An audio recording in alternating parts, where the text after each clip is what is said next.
Hi there, I'm Eddie Matthews from the Stratford and District Chamber of Commerce. And as we enter 2023, a lot of people are wondering what will this year be like, especially if you've been doing any type of investing. And I wanted to bring on Jeff Keller from WK Financial, who's terrific at this and can put things into layman's terms for us. And Jeff, good to talk to you. How are you?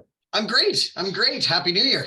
Happy New Year. It's never really a good idea to predict too far in the future, I guess. Few would have thought, in late 2019 that a pandemic would soon lead to lockdowns and what happened to the economy after that. But Yep. are there indicators that people like yourself look at so that we can look down the road and get an idea of where we're headed? Well, besides my magic 8 ball, there are a couple of things that I look at anyways. And as you know, it's impossible to predict anything these days. You never know what's going to happen. COVID, Russia, Ukraine, all those things are what we call black swan events that you just can't control. So they're always out there. But, today there are a lot of things that I look at every day when I turn on my computer or read the paper. And, we're keeping a very close eye on inflation and what those numbers are doing. And this morning we had great numbers out of the US, well, expected numbers out of the US, inflation coming down, and it seems like it's being under control. We're also looking at things like employment numbers. And I know this sounds terrible, but they are looking for the unemployment rate to go up, and whether they'll admit it or not, they don't want to say it in public, but they really want people unemployed so that we can help bring inflation down. And I know that sounds very heartless, but it's hard to find workers. And when it's hard to find workers, wages go up. And if wages go up, inflation goes up. So they're really trying to find ways to do that. So employment, the inflation number, and really the way markets react to news. And today's another good example of that, when the inflation number came out and it was pretty much as expected, and the markets kind of bounced around a little bit. They didn't know what to do. And so I'm looking at signs like that. And of course, at the end of the week, we'll have the Federal Reserve in the US come out with their minutes and actions. And I'm always taking a look at what they're thinking as well. So right now, because inflation and interest rates are the biggest topic, that's really what's driving the markets. And so those are the kind of the things I'm looking at. So I guess and this is just a stupid question here, but and I hope there's no stupid questions when it No comes such to thing. all this sort of thing. Is it going to be different for our markets? And I guess I'm looking at, because we're so small. I guess Canada would be considered a small market when we look at the global aspect of Yeah. investing. You're right. Canada's a really small part of the global economy. I think last I looked, it was around 2.5 to 3% of the global economy. But Canada's a very good place to invest. And in fact, Canada, the Canadian stock market last year was the best performing market out of the G7, the largest global countries in the world.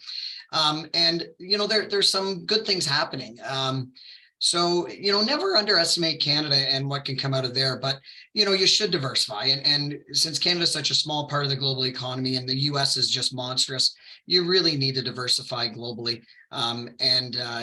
It's most of my portfolio still where we're overweight Canada, just because, we live here, we spend Canadian dollars here, and the added risk of being global is currency.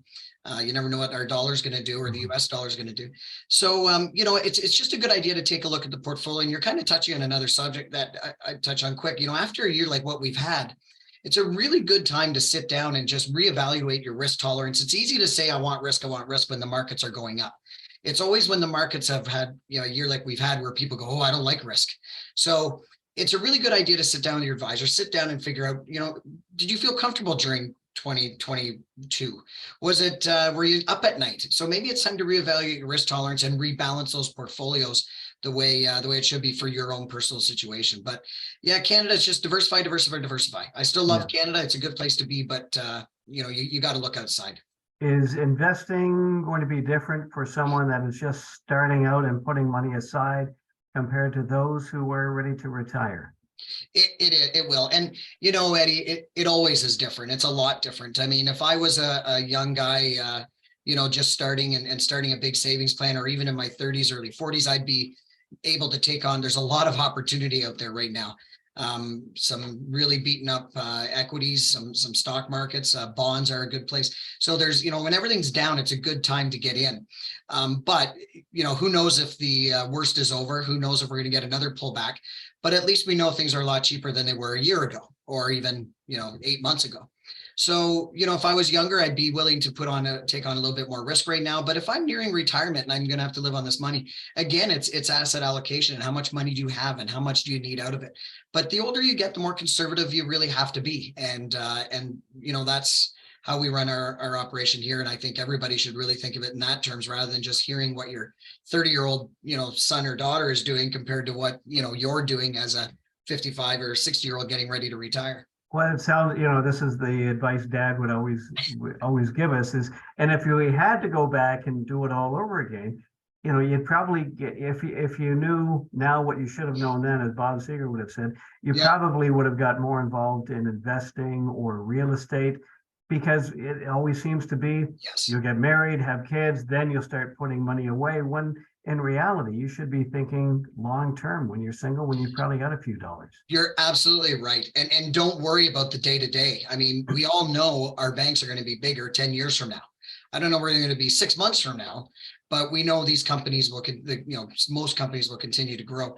So you're absolutely right, Eddie. I mean, hindsight's always 20/20, but it's never too early to start, and no amount is too little. That's the other thing. We have people coming in. We have a few young advisors in the office, and they're starting people on $100 a month savings plan. I mean, that's great. It's something, and it's better to have something going than nothing at all. Yeah.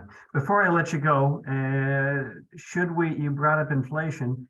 Do we become concerned with that R word, because we haven't heard the word recession for a while now? That's a great question. And, it's so interesting over the last month or so, hearing how many analysts are flopping both ways, whether there's going to be a recession, how deep is it? Maybe some are even saying there won't be a recession. Personally, I do think we're going to be in a recession by this time next year for sure, if not in the middle of one. And we can't be scared of recessions. This is a normal part of the economy and how it works. And the one thing I like about all of this happening is that it's making me think, hey, you know what? This is a normal economic cycle again. We have growth. It gets out of hand. Now the central banks probably, took too long to raise rates to slow it, which is why we're in what we're in now. But that's how the economy works. Growth, raise rates to slow growth because we don't like inflation. Oh, we did it too much. Now we're shrinking. Now there's a recession. Now we're going to have to lower rates to get the economy growing again.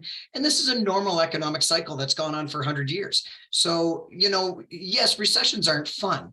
And we also have to remember the markets aren't the economy.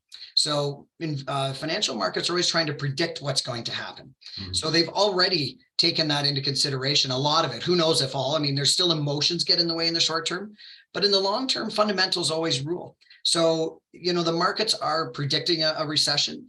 They're predicting rates are going to start leveling off, and I think they will as well.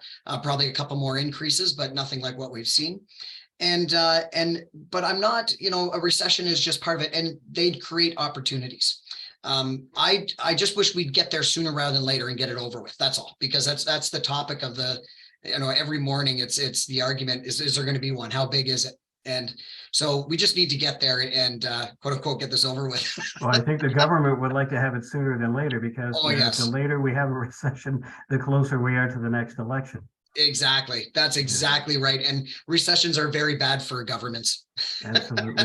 Hey, if folks do want to talk to you and your great staff at WK Financial, is there a website or contact number we can get a hold of you? So wkfinancial.ca is our website, and all our contact information is there. We take a lot of questions. We're getting a lot of questions on that first-time homebuyers plan, by the way, too.